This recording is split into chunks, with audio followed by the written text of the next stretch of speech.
అందరినీ ఆదుకుంటాం. కొడంగల్ ఎంతో, కామారెడ్డి అంతే. నైస్. మాట తప్పే ఉండదు అక్కడ. వరద బాధితుల కష్టాలు తెలుసుకోవడానికే వచ్చా. వేలాది మంది ఒకేసారి వస్తూ ఉండడంతోనే యూరియా సమస్య. ఇసుక ఈ ఒక్క లైన్ ఇప్పుడు ఒక్కసారి మనం మాట్లాడదాం. వేలాది మంది ఒకేసారి, మరి ఎప్పుడొస్తారు? పంటల టైంలోనే కదా వేలాది మంది ఒకటేసారి యూరియా బస్తాలు అవి తీసుకోవడానికి వస్తారు. లేకపోతే దేనికి వస్తారు? నెలకు ఒకసారి వచ్చి తీసుకెళ్తారా? ఇసుక మేటల తొలగింపునకు నిధులిస్తాం. కామారెడ్డి జిల్లా పర్యటనలో సీఎం రేవంత్ రెడ్డి. కొడంగల్ నియోజకవర్గానికి ఏ సాయం చేస్తానో కామారెడ్డికి అదే చేస్తానని కొడంగల్కి దిక్కులేదు. అదే చేస్తానని గతంలోనే చెప్పా. కామారెడ్డికి సాయం అందించడానికి ఎప్పుడూ ముందుంటాను. మీ కష్టాల్లో అండగా నిలబడతాను. అందుకే మిమ్మల్ని నేరుగా కలవడానికి వచ్చా. ఆడబిడ్డల సమస్యలు తెలుసుకున్నా.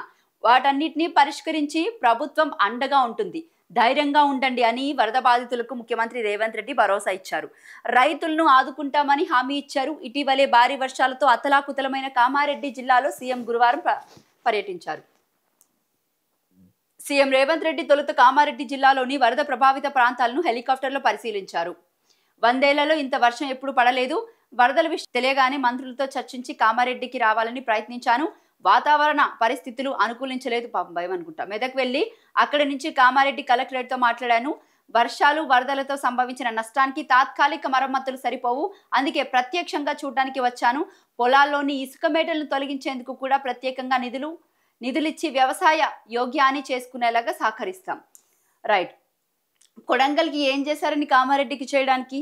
ముఖ్యంగా కొడంగల్ విషయానికి వస్తే లగచర్ల విషయంలో ఎంత పెద్ద ఇష్యూ అయిందో అందరికీ తెలిసిందే కదా. రైతులు భూములు లాక్కోవడానికి ప్రయత్నించింది రేవంత్ రెడ్డి ప్రభుత్వం.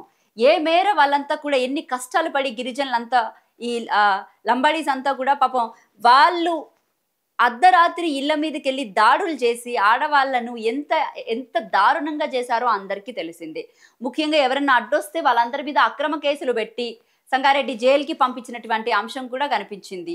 ఎవరన్నా సపోర్ట్ చేస్తే వాళ్ళంతా బీఆర్ఎస్ కార్యకర్తలు అని చెప్పేసి మాట్లాడారు. వాళ్ళందరినీ ఈ రోజు జైలుకు పంపించి జైలు చుట్టూ తిప్పించి మొన్న రీసెంట్ గా అంటే హ్యూమన్ రైట్ కమిషన్ కూడా దాని మీద స్పందించింది. అంటే ఇంత పెద్ద ఎత్తున కొడంగల్కి చేసింది బేసిక్గా రేవంత్ రెడ్డి ఇదే. అంటే కామారెడ్డిలో కూడా త్వరలో ఇదే జరగబోతుందా? కొడంగల్కి చేసిందే కామారెడ్డికి చేస్తానని చెప్పేసి పెద్ద ఎత్తున ప్రచారాలు. కొడంగల్కి ఏం చేశారని